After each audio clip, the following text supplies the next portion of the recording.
All right, boys, girls, and NBs, welcome back to the Smooth Brain Society. Today, we'll be talking to Dr. Keith Sawyer. Uh, he's a professor of education at the University of North Carolina. Um, his focus is on studying creativity, learning, and collaboration. Um, we're here to talk about creativity. We're in particular here to talk about two of his books, but I'll give you a bit more of a rundown on Dr. Sawyer. So he first started off with a computer science degree from MIT and used to design video games for Atari, after which he began his doctoral studies in psychology and he studied creativity. He's dedicated most of his life to researching creativity, collaboration, and learning. And additionally, he has also been a jazz pianist for over 40 years. I don't think we'll talk about that much, but maybe we will.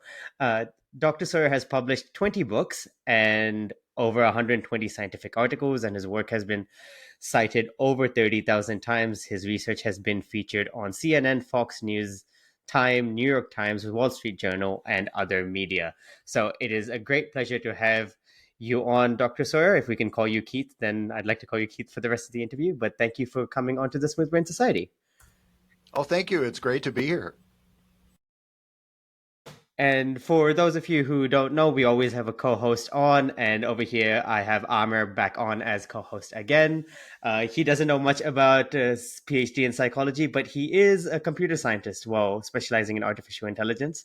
So maybe part of Dr. Sur's early career is what interests you slightly more. But Oh, welcome back. Oh, glad to yeah, be we can back. talk about it. Absolutely. Oh, that's music to my ears. But I should start off by saying two things. One, it's frankly an honor to be virtually in the same space as same room as you, Keith, and given your esteemed background. And two, the Smooth Bridge Society is definitely coming up in the world. Having guests of high caliber week by week, episode by episode. It's great to Yeah, be a part of it. gone are the days where I was dragging my for my other PhD student colleagues to like run on and do an episode because I had no guests. So yeah. Um, so all right, Keith, let's talk about creativity first and foremost. So how would someone who researches creativity, what is creativity to you? I think creativity is something very personal, that creativity is something new and different that you come up with that you've never thought of before, or it's an action, a behavior that you've never done before. I think of that as a very personal type of creativity. And that's on one level. But on another level, I think of creativity as something that has an impact on the world, something that goes out and resonates with other people, that can make an impact on other people or with a time period or with a moment in history. And that kind of creativity, it is creative for you because it's original and new and different for you. But it has that additional power because it's new and different for the world, for society, or for the people around you. So I think of that as another level, another type of creativity, but both types of creativity are valid. And it has to start with something personal. It has to start with something that's new and different for you personally. And to get something that's new and different that you've never thought of before, well, that's the power of creativity, but it's also the mystery of creativity. And that's the type of psychological research I do, to find out how your mind comes up with something new that's new for you that you've never thought of before. So in that case, so I was thinking while you said that things like sort of if there was a society, or like how do societal things play a role in this? So, for example, if there was a society where the wheel is not been used and someone invents a wheel there, but you come out to the rest of the world where everybody has a wheel, or has been using it, is it still creative in terms of it's creative for them, but in the wider scheme, people wouldn't consider it creative? Or, yeah, how does that interaction work? Yeah, so that's why I think it's useful to think about two different levels or two different types of creativity. So you're exactly right. It could be new for you because you've never seen a wheel before, but then you go to the next town over and everybody is using wagons or water mills or whatever. So wheels are old news to them. So, yeah, on that second level, then you really haven't made an impact on the world because the world has already been impacted by someone else coming up with the wheel. But it still can have a personal power for you as an individual. It's, as creativity researchers and as a psychologist, I'm interested in the process that goes on in your mind and the certain types of habits and practices that you engage in as an individual. So for me, if it's new and it's different and surprising for you, then what's going on in your head is the same, whether or not it's new to the people around you. So then let's talk about the psychological aspect of it a little bit and what goes on in the mind. I assume this is more to do with not your current book, which you wanted to talk about as well, and we'll get to it, but the one just before that, which was explaining creativity, right? Because that's the book where you talk everything creativity. So maybe we touch on that first. Um, and yeah, so what is going on in our mind? What's going on in our brains, which makes people creative? Oh, I'm glad you brought up that book. It's called Explaining Creativity, and it's so big and thick. It has everything in it. It's over 550 pages, and it came out just in 2024. It's the third edition. So every 8 years or so, I update it with the latest new research on creativity. So I'm a creativity researcher, so I know how to read the journal articles, and my colleagues and people that I work with, people that I meet at conferences, are the people that are doing this cutting edge research. So I update the book uh, regularly to make sure it's got the latest, newest stuff. And creativity research is a pretty active field. Most of the people doing it are psychologists, either they're personality psychologists or they're cognitive psychologists. They're interested in what goes on in the mind when people are being creative. But in my book, Explaining Creativity, I don't stop there. If we're talking about this kind of bigger, more impactful creativity that impacts the world, then it's not only what goes on inside your mind, but then it becomes a social and an interactional type of process. So in my book, I also talk about these kind of like social networks, markets, audiences, um, social media, social networks. How is it that new ideas circulate around the world? So that's also creativity science, but I wouldn't call that psychology, right? It's more like a Sociology, sociology, yeah. right? And that's why my book is so thick because I want to put all of this stuff into it. So if you want to know anything at all about creativity, yes, that's your source, the Creativity Bible. Explaining creativity. It's not called the Bible. So my question is, I hope it's not a bit of a loaded question, but I'm uh, I'm thinking about how you went into the field of researching creativity, given your background, and I can think of sort of two ways in which this your background probably influenced your research. One, probably because in the video game space is naturally a lot of creativity and it goes into making unique games and different games.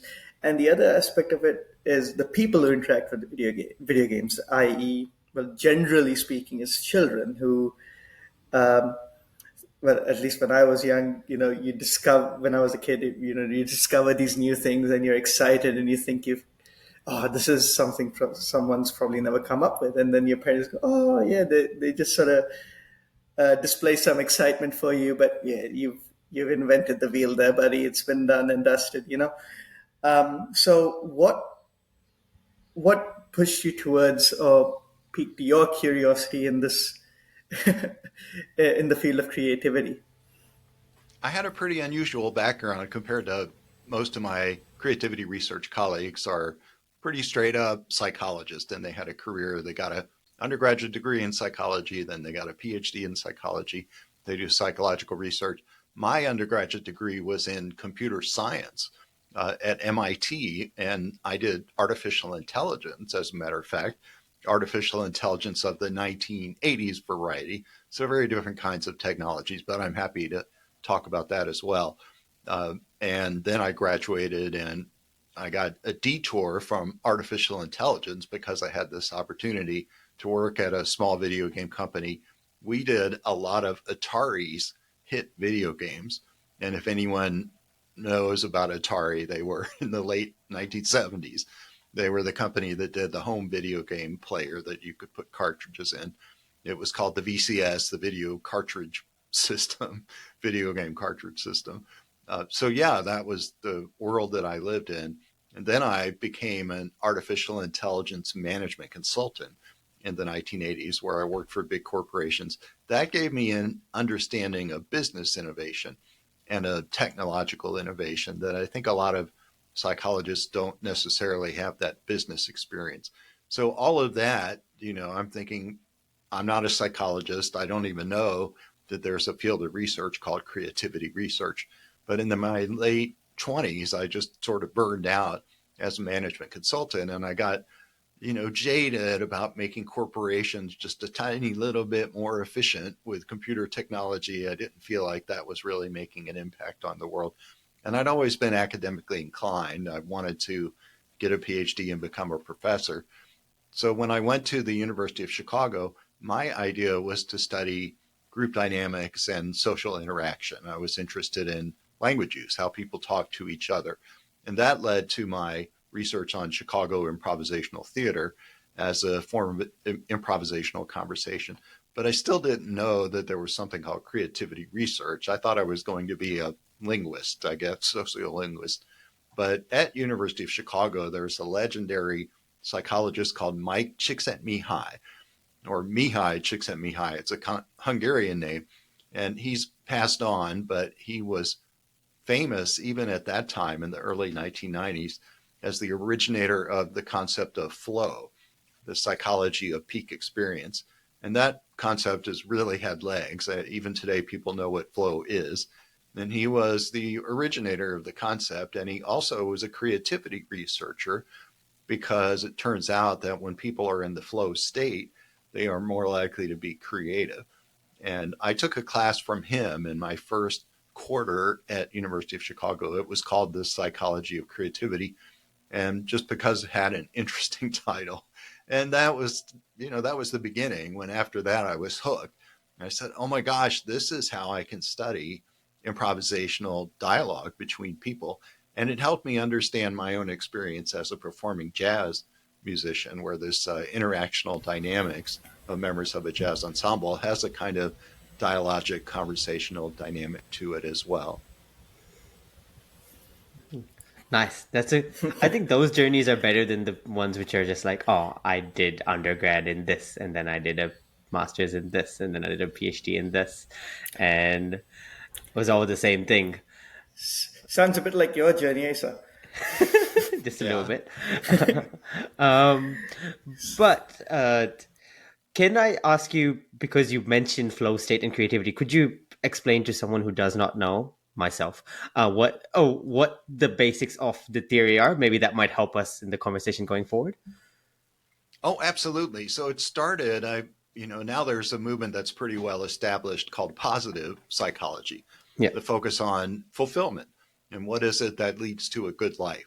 Back in whatever, the 60s and 70s, people had a relatively simplistic understanding that said happiness. If you're happy, and what makes you happy, people would say, is because life is simple. Life isn't complicated. Life is easy.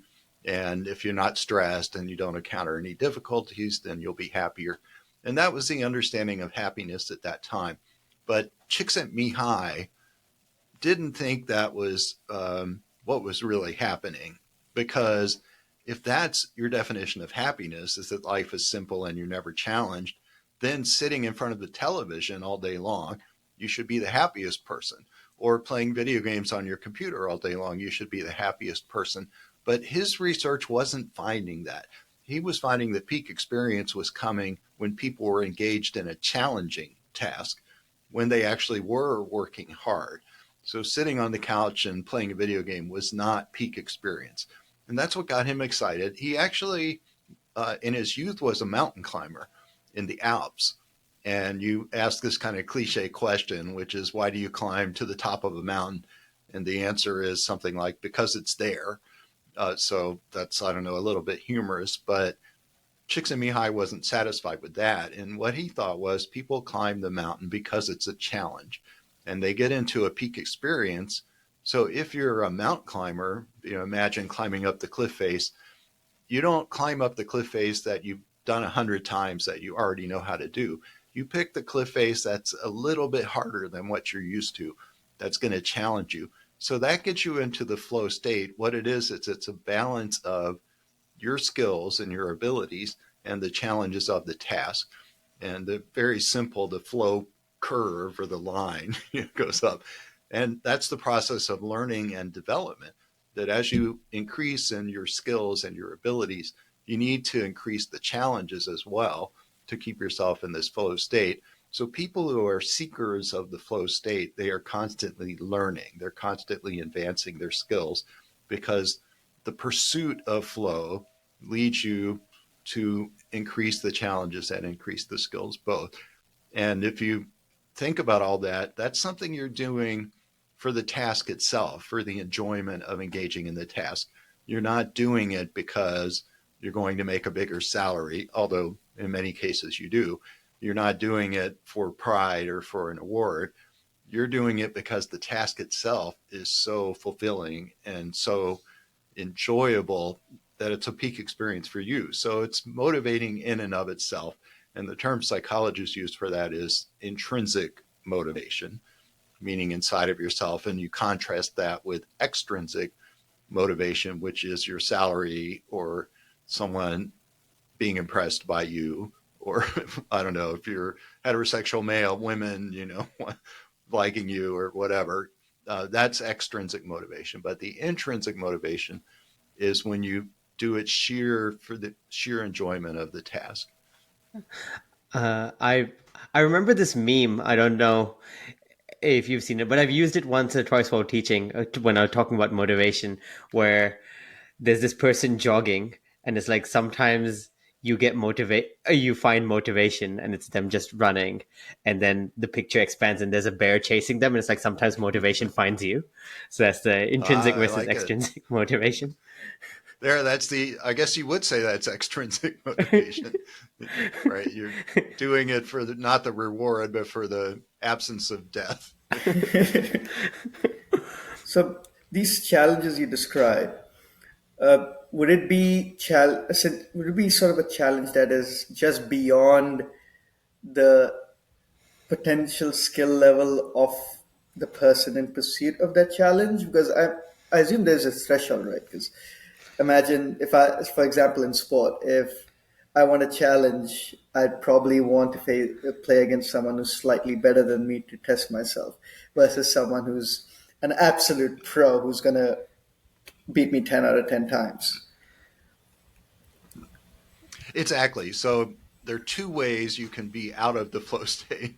And one of them is if the task isn't challenging enough.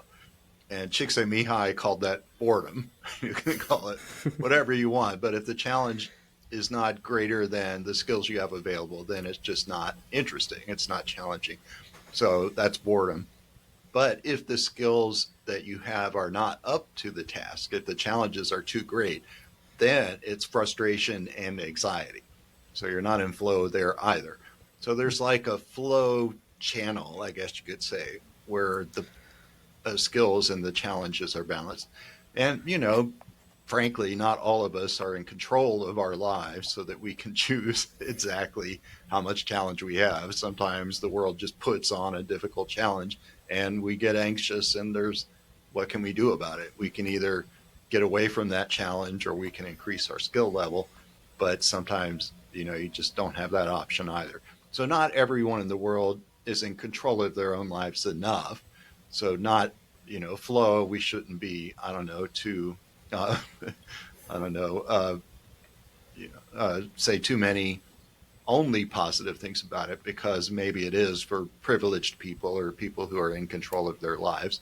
But I think everyone has that potential, maybe not in every aspect of their life. I think all of us face challenges that are beyond what we're able to do. But in that sphere, if you can find a sphere for yourself where you are able to balance your skills and the challenges, that's what you should seek out, because that's where you're going to find flow. and maybe the rest of your life you get anxious and frustrated. But if you can find that that thing you can do, and yeah, I think it's true that for a lot of people it's a hobby, something they do on the side.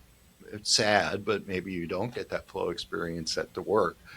But if you find a job that is intrinsically motivating, and you make money doing it, then I'd say you're the luckiest person in the world because you're getting both the external reward and you're getting the internal reward of really enjoying the task. And personally, that's where I am. I love what I do and it brings me a salary. So, and I tell my son this too. I say, and he's still looking for a career. He's just graduated from college. So Congratulations.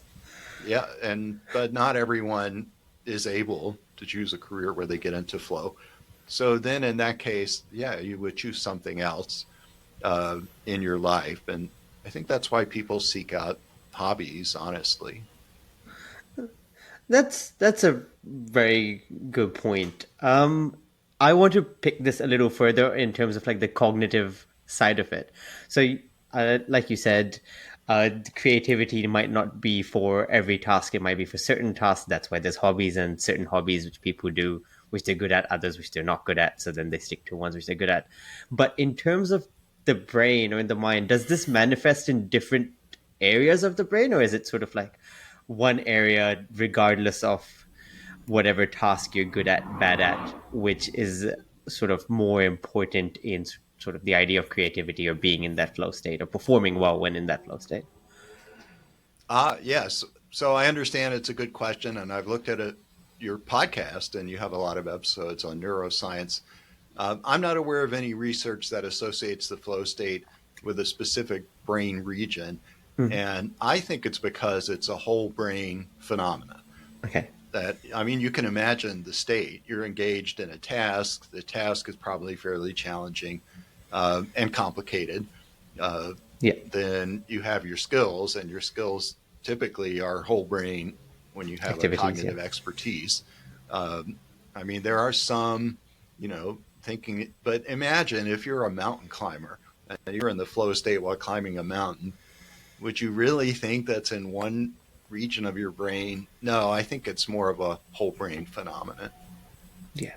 Now, I was thinking maybe there's a part of the brain which I don't know, some part of the brain slightly stronger or is more activated in terms of relaying all the information required for a certain task as you, I guess, yeah, like you said, when you're mountain climbing, your spatial ability must be really good, your strength must be activated, you should be able to point out various thing, weak points in rocks, so on and so forth. That motivation to be able to climb, like all these things need to be going on at the same time, so I didn't necessarily expect it to be one single part of the brain, but I thought in this sort of state or whatever, is one part of the brain like sort of coordinating better what's going on as to why we need this state is basically what I was getting to. Right, right. Yeah, I think, and it's difficult methodologically as well. So I'm Mm, familiar with the cognitive neuroscience methodology, at least currently. You need to be still. You can't move a whole lot, and your head's in a big scanner. So it would be difficult to think of a task you could engage in that would mm, get you in the flow state while your brain is being imaged by an fMRI. So maybe that's it. And there are newer and newer brain imaging technologies where you can wear it on your head while you go around and do stuff. So maybe there's some future potential for being able to study. Uh, Part of the challenge is that flow is something that happens in many different disciplines and many different types of activities, right? So it's not something that happens only in the verbal domain, and it's not something that happens only in the visual domain. So, talking and seeing are localized in the brain. So maybe if you're a painter and you're in a flow state, maybe you would expect to see something different in the visual cortex. But if you're a writer and you're in a writing flow state, maybe it would be in the verbal area yeah. of your brain. So there's a domain specificity issue as well. Um, yeah, but anyway, at the moment, I'm not aware of any research. No, fair enough. So then of what you're aware of, maybe I can ask you what your particular research is in creativity. Yeah, what is sort of your focus in the area as of now? I've always focused on the creative process, and some psychologists will focus on the creative personality, like what sort of traits are there that creative people have. But as a cognitive psychologist myself, I'm interested in the process. So, what goes on as you're engaging in the creative process, or I might call it the creative way or the creative path. And as you're doing that, you engage in many different stages or habits of mind. You're not in one frame of mind the whole time you're engaged in the creative process, right? I mean, there could be moments when you're generating ideas and exploring, and there might be other moments where you just had an idea and you want to start working through that idea. So there you might be a little more focused or a little more guided. And then later you get to a dead end with an idea and you say, okay, now it's time to step back and let my mind wander a little bit more and get into that mind wandering state, and where you're more exploratory because you feel like it's time to develop some new ideas.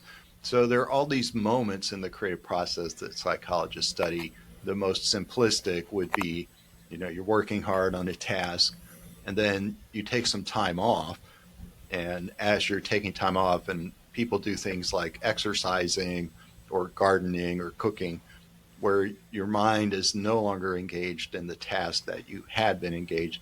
And then what's hypothesized to happen is incubation, that the mind in the subconscious is working on the problems that you have been working on consciously, but you step away and you're doing something else, and your mind is now occupied with something not related to your problem. But it's thought that your subconscious mind continues to work on it, and that's called incubation. There's a lot of evidence that incubation is often the time when you have a new idea.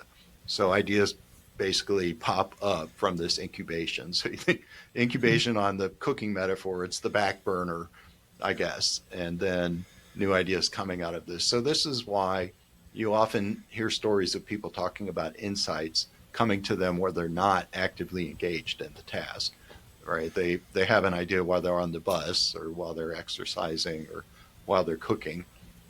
And that seems to be associated with this type of creative process: hard work, incubation, insight.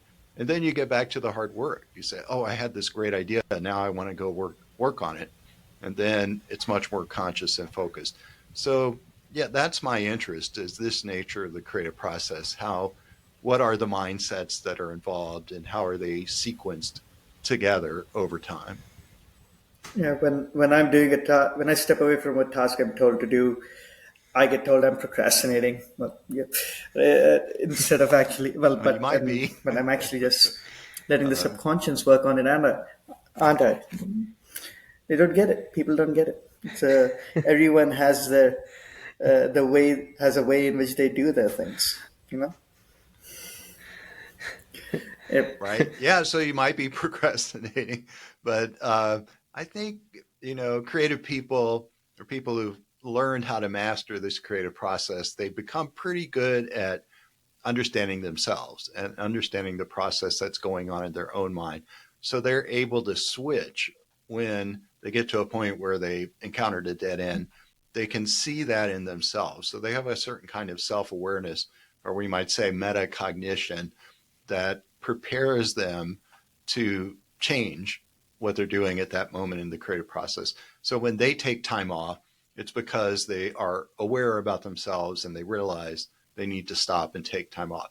So obviously that's different from procrastination, where you're like, I don't enjoy doing this anymore and I would rather go play a video game. Shoot. So that's not intentional in the same way. It depends how you frame it, though, for your own for your own what you say, for your own mind. Just Yeah, creative people, I think successful people in many walks of life um, really are sort of on all the time, right? Even when you're taking time off, stuff is going on in the back of your minds. I don't know if all of us are like that. Some of us just don't want to have stuff going on in the back of our minds. But when there's a lot of people who study creativity that study the lives of exceptional creators through history. People who have lots of biographies written about them because they're like Charles Darwin or Albert Einstein or something. And there are many common characteristics, but one of them honestly is that they just work really hard all the time. And part of that, I think, is the flow state because imagine you get into this peak experience from engaging in the task and you just really want that. It's like a drug. You keep going back to it. And that's one reason people work so hard, because it is intrinsically motivating.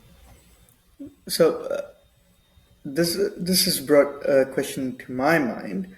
So this so what role does flow state play in this creative process? And it sort of seems counterintuitive to what you mentioned of, you step away from a task and then the subconscious take over. It doesn't, to me, at least from a smooth brain perspective, doesn't make sense that you can be in the flow state of for one task while having it at the back of your mind and doing something else. Yeah, I understand the question, and I think you're right about the seeming contradiction that you're in the flow state while you're working hard on the task. And then when you step away and you're in incubation and you're cooking, you're obviously not in the flow state of working on your task. Is that where you're coming from? Yep. Right. Um, so my answer there would be that you don't have success with the incubation stage unless you have engaged in the hard work first. And there's a ton of research about this. So it seems that what's going on is that as you're engaged in the conscious hard work stage of the creative process, is that you're filling up your mind with cognitive information. New things are going in your mind, new combinations. I mean, this is the nature of doing knowledge work, creative work. And all that stuff is sitting there in your mind. And then when you take time off, the incubation is the opportunity for the new things to bounce together against each other. So, yes, I think you're right that you might not be in the flow state during incubation, but you wouldn't have those insights in the incubation states. But if you didn't have that hard work, because the hard work is what puts new cognitive material into your mind. That's an interesting question. I hadn't thought about it that way before. This sort of actually reminds me of the story of how Newton discovered gravity, right? Because it fits into the uh, overview, to the insight you've given, where okay, he's acquired knowledge, he's put his time into things he wanted to look into, and then one day he's just sitting under a tree during his incubation period, and poof, apple falls on his head, and he gets this epiphany. It fits in Right. quite nicely. Right. Well, I'm sorry to have to say this, but that is not true. Or it's the insight there. And before I say what I understand to have happened from a biography of Newton that I read recently, but first is, why do we hear this story about relaxing under the tree and having the apple fall on your head? Uh, we have a lot of insight stories where people have the big idea that makes them famous, or the big idea that gets them the Nobel Prize. And that I call it the insight myth, because that's almost never the case that your creations come from a big idea or a big insight. This is part of what leads people to creative block, because they're waiting for this big insight to come to them and it doesn't happen. Well, it doesn't happen to the exceptional creators either. The way creativity really works is that exceptional creators and everyone else, the nature of the creative process is that you start engaging in the process before you have an idea, and you have an inkling or an intuition or a sense that gets you started, but you have to start engaging in the work. And then while you're engaging in the work, small ideas emerge along the way.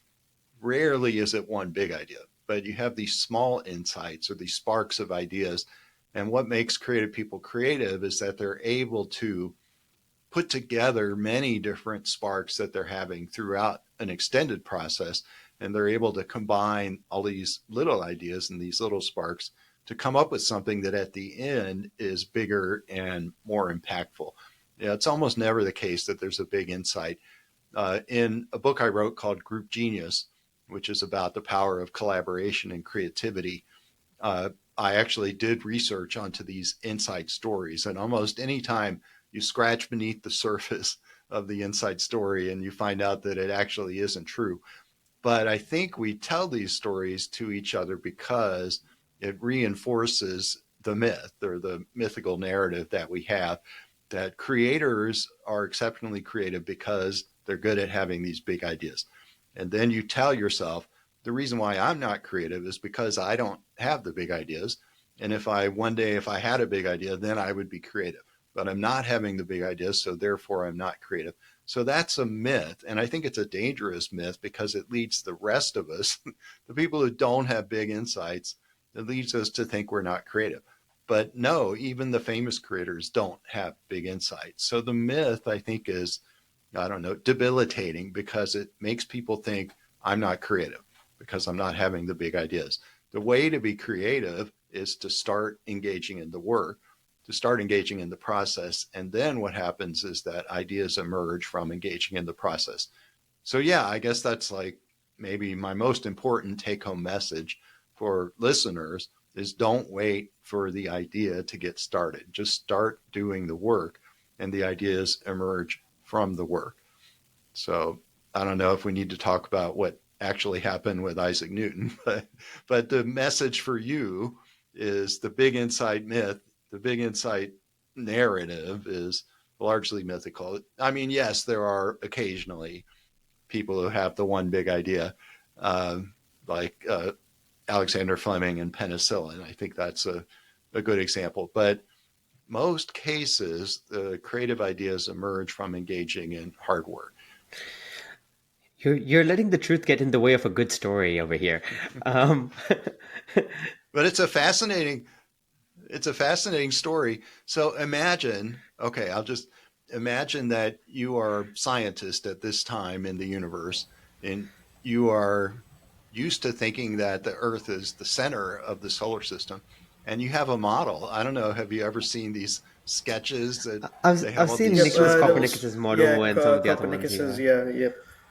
right? No, it predates Copernicus. It was Galileo's now model? I can't. No, No, No, it was Galileo was the one who Galileo's the one who said, showed the other yeah, way around. yeah, yeah. So, it was the person Ptolemaic oh yeah, yeah. was the, so the model. So if you want to claim that the Earth is at the center and you want to map out the motions of all the planets, there's a way you can do it, and it's very complicated. You've got the planet, you got these big circles, and then you've got these little circles. So it was a model that actually did predict the motions of the planets and the sun, but it was just a very complicated model. But if you believe the Earth is at the center and you have a scientific mindset, then you want to have an explanatory framework for your observations. So yeah, people had it for hundreds of years. It was just a huge mess and complicated.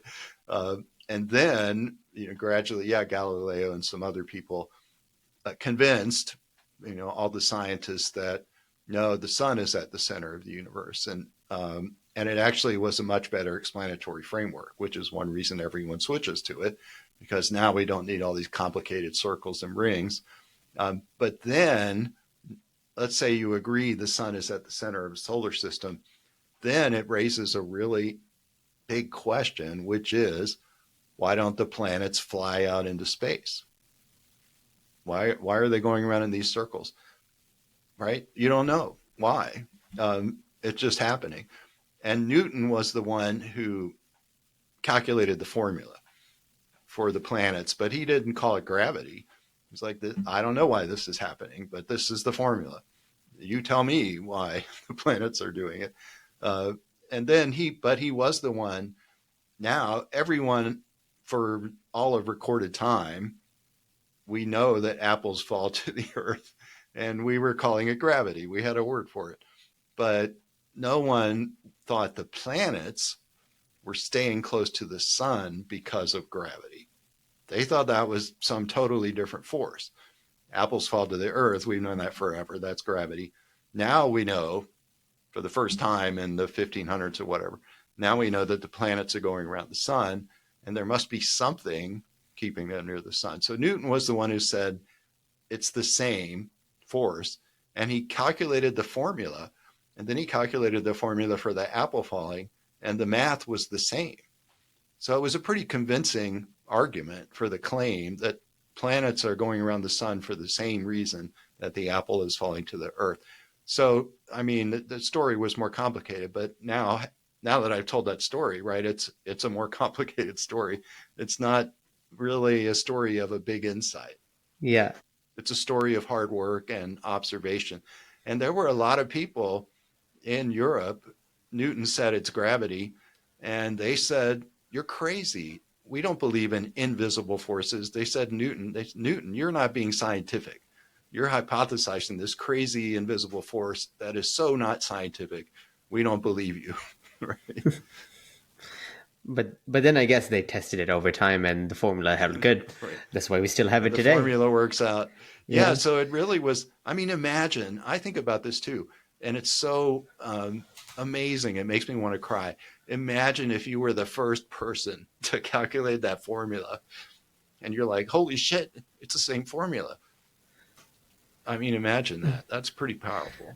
And imagine no one believes you until someone else does it later and they No one believe them. believes Yeah. you. Uh, Right. but this raises another thing because I'm going to pick up. You mentioned one more book of yours. I'm going to mention another one, The Creative Classroom, because Thank you. you just spoke about the story of hard work. Also, how this myth sort of reduces the idea of creativity and that creativity might only be for the select special few, or these big epiphanies might be only for the big special few. I'm guessing your book, because I've only looked at the title and the little preamble, is it? I'm guessing this is how you sort of think about or sort of reconceptualize how we teach creativity in the classroom, or how we teach things to center creativity in our systems, education systems, and teaching processes. Oh, I'm glad you asked about that. Yeah, it's a book I wrote called The Creative Classroom, and I wrote it for teachers, and it's based on, I guess, my own observation, not really a big insight. But when you look at creativity research, and then I also do some research in a field called the learning sciences, which is also grounded in cognitive psychology. So you think about what goes on in the mind when people are being creative, and then look at what goes on in the mind when people are learning in a profound and deep way, not in the way that most schools teach, which is memorizing a bunch of facts. That type of teaching and learning doesn't have anything to do with the creative process. But students who are learning in a more deep and profound way and they're developing a conceptual understanding of the material, what goes on in their minds is very similar to what goes on when people are engaged in creativity and having the small ideas through the process. I mean, again, it's not a big insight view of creativity. When you're sitting in a classroom and you're learning in a deeper way, you rarely have those big insights. I mean, sometimes, but you always have the small ideas and go through the process. And then an effective learning process, you want someone to develop a more complex and rich understanding of the material. And that involves a lot of different facts coming together in a conceptual framework. So it's that characteristic of the creative process and the learning process. So I guess you could call that an insight. I'm not the first one that had this idea. I mean, Jean Piaget, a famous French psychologist, was who hypothesized this 100 years ago, that what goes on during effective learning is very similar to what goes on in the creative process. So it's not a new idea, but I found it a very compelling idea. And as research in the cognitive psychology of learning has advanced in the past 30 years, the research on creativity, I think it's more and more convincing that effective learning is very much like creating. So that's the point of my book, The Creative Classroom, is to say to teachers, if you're teaching people in a way that leads them to have deeper conceptual understanding, you are basically teaching them creativity. So teaching for good teaching, for understanding, actually is teaching for creativity. So you can do both. You can teach for learning outcomes that are valued by society. So, you have science standards. The kids have to learn science. You can't teach creativity and not teach science. But in my research, I would claim that teaching for a deeper understanding of science, you are basically teaching how to be creative in science. And you can't just be creative in some abstract way. At least I claim in this book, some aspects of creativity are what we say domain specific. So, being creative in physics, you need a particular type of deeper conceptual understanding of physics. That's not going to make you more creative as a writer. But to be creative as a physicist, you need to have this type of cognitive representation in your mind that only comes from a kind of creative teaching and learning. I quite like how you've made this point because usually I feel when we talk about creativity, we always usually talk about it in terms of like the arts, the sort of music, that sort of field, or maybe technological innovation as well. But you don't really hear it in terms of science necessarily. And as someone who does research, when you read a certain experiment where you're like, wow, they thought of how they did it like this, I think of it as very creative, but generally speaking, you would not. And sort of those sort of ideas of, yeah, having that conceptualization or strong conceptualization of a particular subject is really required to then take that thing to the next level or design the next experiment or find the next great thing. Um, and yeah, no, it's a really well put point. Right. And yeah, so it's interesting that you bring up art because my most recent book, just a couple of months ago, which is about art and design. And I think most of the scholars in my area think of me as an arts education or an arts and design researcher because before that I studied jazz ensembles and improvisational theater. So personally, I have not studied scientific creativity or engineering creativity, but I have colleagues who are studying those things, and people who perform at the highest levels in any discipline are engaging in creative thought and creative behavior, and they are creating new knowledge. I mean, that's what we say in the university. We say that our job is to create new knowledge. That's what researchers do. Every researcher is fundamentally creative. I mean, anyone who gets a patent, you don't get a patent unless there are three characteristics. It has to be new, it has to be useful, and I love the third one. It has to be not obvious. So you can't get a patent for something that's obvious. And I love this. There's actually a whole patent law doctrine, the doctrine of non-obviousness. So yeah, That that should be another podcast interview. define the obvious. Interesting. Yeah. That's right. So yes, But there are lots of lawyers who are paid lots of money who define obvious. I mean, that's like defining what common sense is. Like, That's right. Right, right. So yeah, if you want to challenge someone's patent, that's a common legal technique, as you say, this I'm was gonna get on obvious. it. Well, Yeah. That's right. we need to look. We need to look up patents that sound obvious now. Yeah, That's right. Yeah, go for it. One of my I've got really some good free. I've got some free time for the next few weeks. Yeah, I could do that. one of my mates is just finishing law school. Get him on board as a lawyer.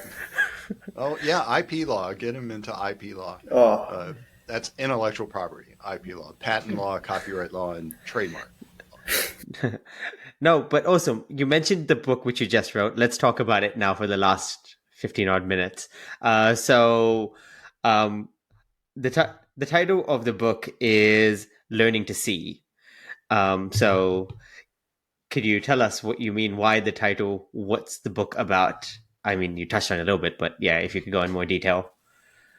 It's a great story because as a creativity researcher, I thought certainly artists and designers are going to be creative people. I haven't been to art school and I have never been an artist myself. So I really was an outsider. And I had an opportunity for a sabbatical leave. I went to the Savannah College of Art and Design, which is known by its initials. It's called SCAD in Savannah, Georgia. Beautiful city, which I highly recommend visiting. And had an opportunity to live there for 6 months, and I interviewed the professional artists and designers who teach classes. So, if you don't know, it turns out that to be a professor at an art or design school, you have to be a practicing professional yourself. And if it's a higher status art school or design school, you're expected to be a better known and more successful artist or designer. So I went to some of the top art and design schools in Los Angeles, New York City, and the people who teach at the School of Visual Arts in New York City, they are full-time working creative professionals. So if you're teaching painting at School of Visual Arts, your paintings are in the Museum of Modern Art. You have a dealer representing you. You're selling your works. So by going into these art and design schools, I really had the opportunity to interview high level professional creatives. And I went to art and design disciplines. I went to 20 different disciplines, typeface design, architecture, even practical things like advertising, and then the very much fine arts like painting and sculpture.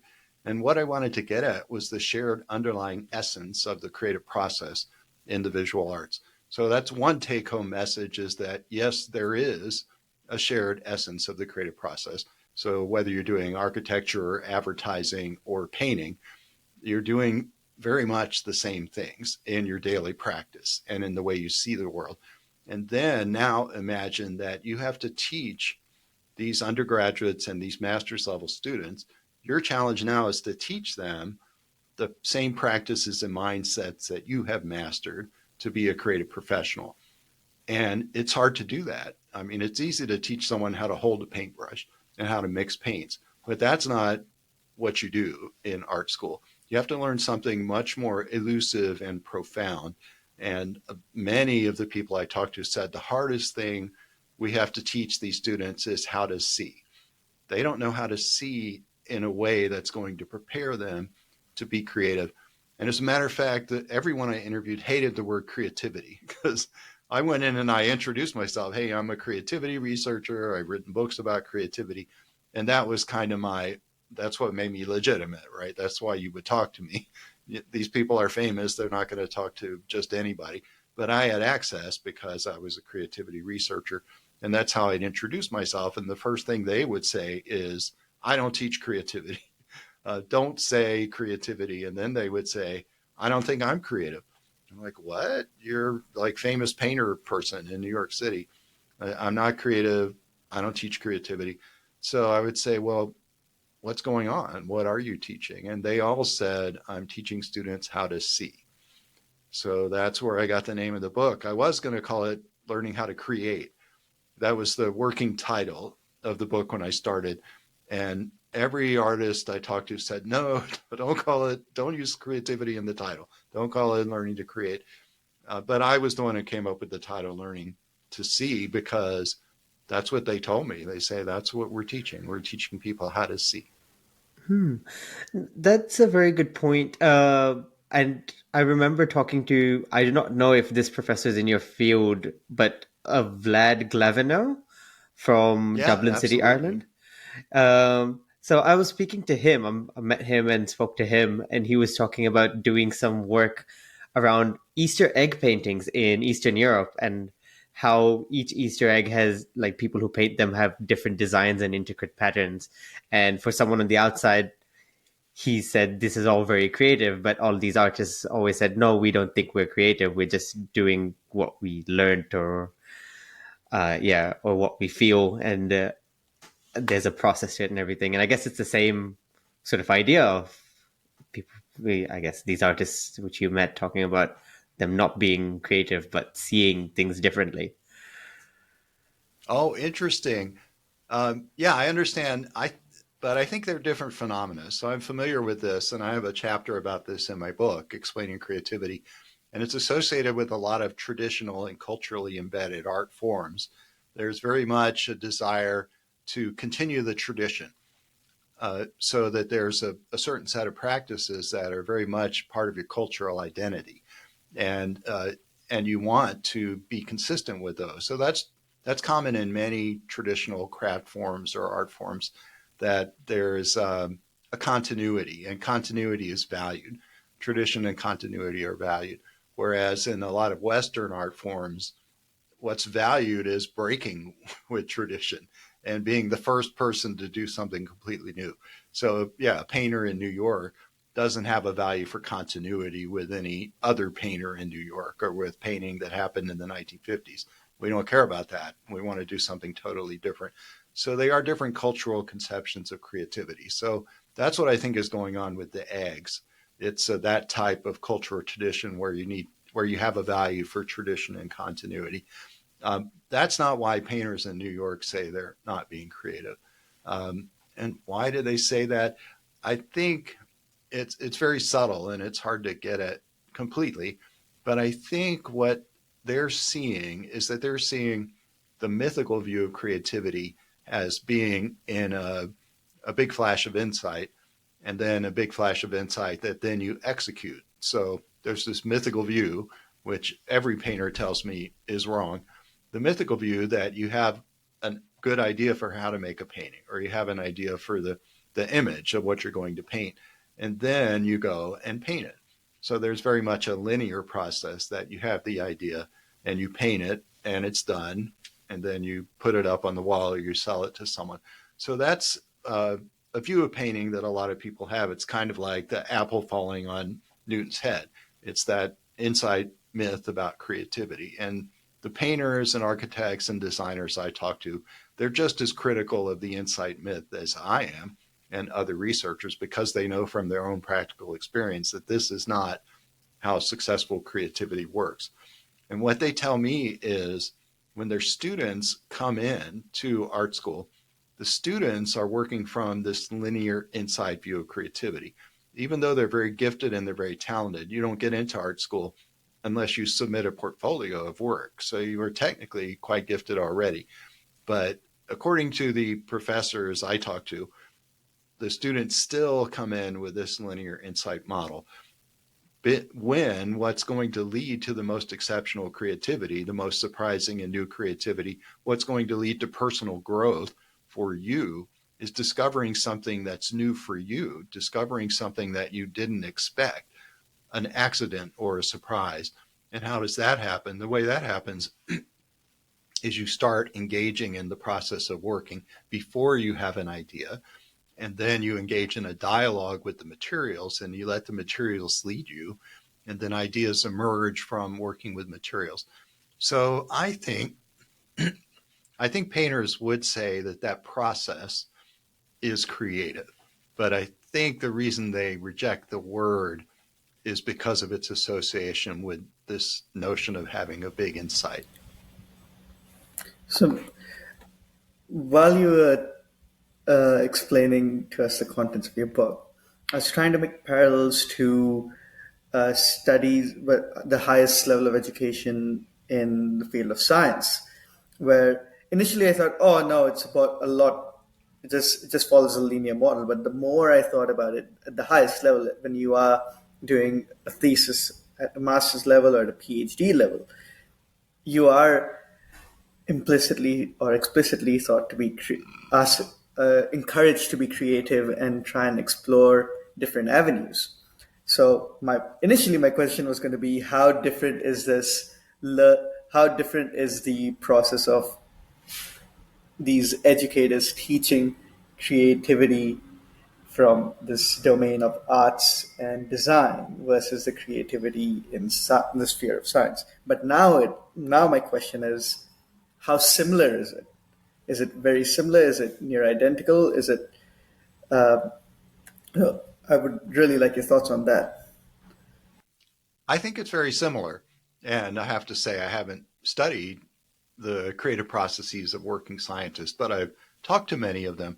I think it happens at the graduate level.